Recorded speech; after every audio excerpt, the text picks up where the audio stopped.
Hello everybody, my name is Paul Smith.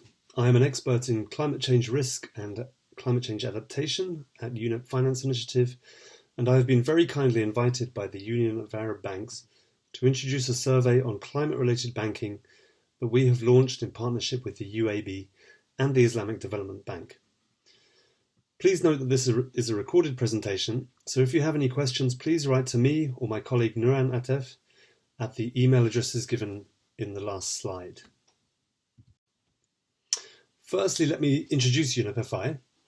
We are a global partnership between the United Nations and the global private finance sector. We have over 400 member financial institutions across banking, investment and insurance. The majority of our members are banks, and our flagship program, the Principles for Responsible Banking, were launched in 2019. We also host over 100 supporting institutions, including the Union of Arab Banks. At UNIPFF, we aim to develop and deliver norms and practices to accelerate and mainstream sustainable finance. And we are also a convening platform for cutting-edge research, peer exchange, and the development of practical tools for the benefit of our members.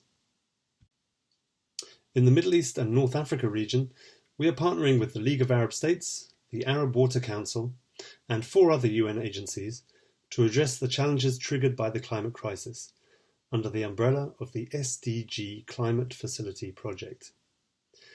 This project has 3 main objectives, as you can see here on the slide. Firstly, to tackle climate security and address the sectors of the region's economy and society most vulnerable to the impacts of climate change. Secondly, to scale up financing for climate-related challenges. And thirdly, to pilot these approaches at the country level.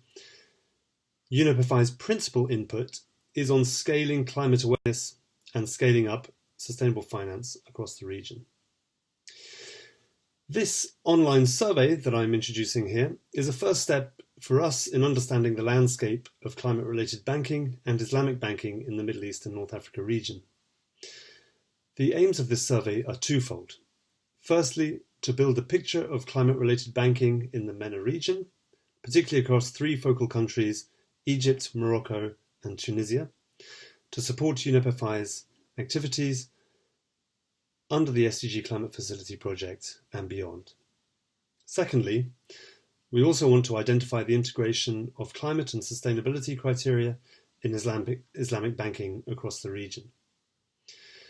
These 2 aims will help UNIPFF identify future programs and support these focal countries to scale up sustainable finance in support of each country's needs.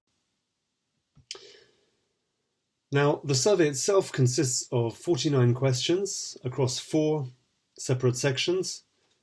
The first section simply is to get an idea of the profile of the financial institution responding to the survey. The second section asks the respondee about climate finance at their financial institution, how aware the financial institution is of climate finance, the kind of products they have, the kind of initiatives that the financial institution follows. The third section is on climate risk management. And finally, we have a section on Islamic banking, whether it's a key part of your business, and if so, whether climate-related products have been considered or are being used within an Islamic banking framework. Now, 4 points about the survey. Firstly, you may not have to answer all of the questions. In some areas, you will be asked to skip questions depending on your previous answers. Secondly, the survey should take around 15 to 20 minutes to answer fully. Thirdly, you may need to source information from different teams across the bank to respond in full to those questions. And finally, both the survey questions and the introduction to the survey are available in French and in English on the survey website. To the final slide now. The deadline of this survey is the 15th of September, so you have a couple of weeks to respond. I provide here a link and a QS code for you to access the survey on the SOGO survey website. And if you have any further questions, as I said, you can contact me, Paul Smith, or my colleague Nuran Atef at these 2 email addresses. Many thanks for your attention.